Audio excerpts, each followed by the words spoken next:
Boa noite a todos e a todas. Hoje vamos ter aula de... Não, primeiro. Vai, depois você corta o vídeo. Pode ir. Boa noite a todos e a todas. Hoje teremos aula de ética e cidadania.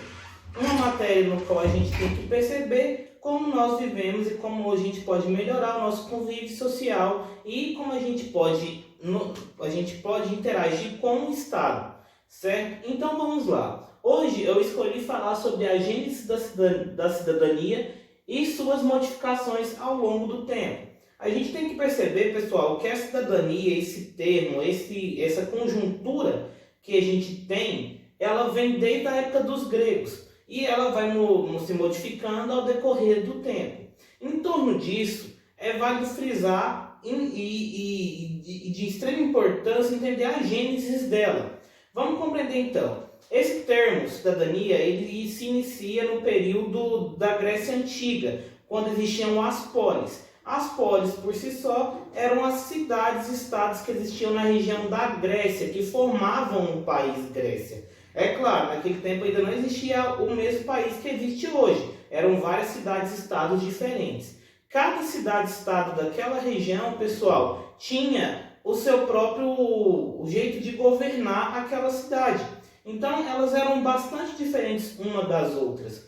E aí que tá. Cada uma tinha seus códigos e suas leis. Então, disso a gente tem que compreender como é que funcionava a cidadania delas. Então, vamos lá. Na Grécia Antiga, cada cidade então tinha sua própria conjuntura de leis, certo? Em torno disso, a gente tem que levar em consideração alguns fatores. Primeiro, não era todo mundo que participava da cidadania. Ela era praticada por poucas pessoas. Normalmente eram homens donos de terras. Então ela acabava que retirava uma grande parcela da população, de moradores, daquela da política daquela região.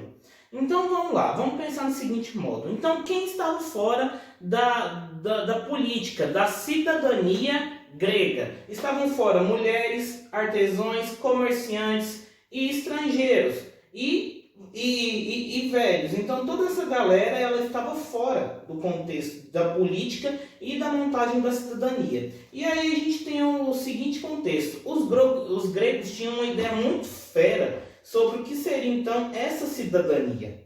Vamos pensar em torno disso. Olha só.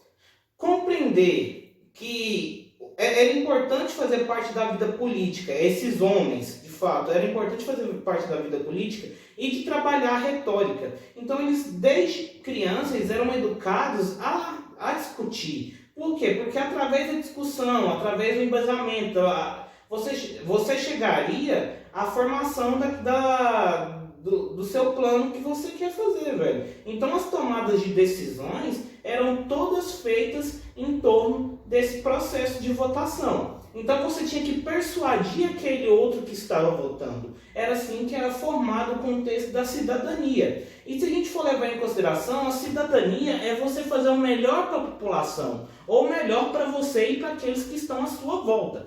Que não quer dizer que é toda a população, né? Em torno disso a gente vamos chegando um pouco mais para frente. Após o fim do Império Romano, os gregos já não tinham mais o poder nas suas terras, há a vinda do sistema feudal e também do domínio da Igreja Católica. Nesse período, pessoal, a Igreja Católica tinha poder absoluto. As tomadas de decisões, todas elas eram absolutas. Quem tinha poder no seu território era o senhor feudal, ele tinha um poder absoluto. Então, em torno disso, a cidadania, a democracia e a política não existia como um bem comum. Não existia de fato um bem comum que ajudasse os outros ou fizesse os outros a ter uma participação melhor e ativa nas decisões tomadas. E nem a melhoria desses povos, certo? Até porque o feudalismo, no período feudal, as decisões eram tomadas a partir do consentimento da igreja. A igreja mandava, então tudo aquilo era formulação do pensamento da igreja. Então tudo que a igreja queria era feito. Você, se nascesse servo, foda-se, você não era ninguém, tá ligado? Você ia ser servo a vida toda. Beleza. Em torno disso a gente chega então ao processo vinculado no período da Renascença, que foi a quebra de períodos. Quem dominava eram os senhores feudais, o feudalismo, a Igreja Católica, e a partir do movimento da Renascença há uma modificação, a chegada do Estado moderno, das nações, das monarquias absolutistas, e isso muda o processo da conjuntura de se pensar a cidadania. Em torno disso, o cidadão é aquele que agora vive num país e ele faz parte daquele país.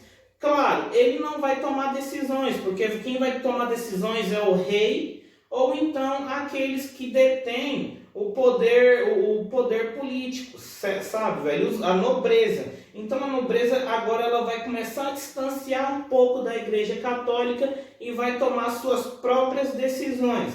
Então é uma modificação e com o passar do tempo essa modificação vai ficar cada vez mais forte, até a gente chegar nos dias atuais, onde que a cidadania é você fazer seus deveres e receber ter os seus deveres e também ter os seus direitos hoje em dia. Então os direitos conquistados por uma população, outrora, no século passado ou no século retrasado, essa cidadania que você participa hoje, ela vem desse contexto histórico. Mas saindo um pouco da historicidade, vamos um pouco para a sociologia. Então, a partir do momento que você, dentro de uma sociedade, faz parte, vota, discute, você está praticando o ato de cidadania e fazendo a participação total desse contexto, você faz parte da cidadania. Cidadania é justamente isso, é você estar em formação das suas ideias e colocando elas em práticas, certo? Hoje a gente tem um código, a gente tem as nossas próprias leis que nos ajudam a adentrar, a se adequar a esse contexto do Estado de Direito, da nossa liberdade. E é isso, pessoal, espero que tenham gostado. Na quarta-feira a gente vai ter mais aulas de ética e cidadania e eu quero pegar muito essa pegada. Então, da Gênesis à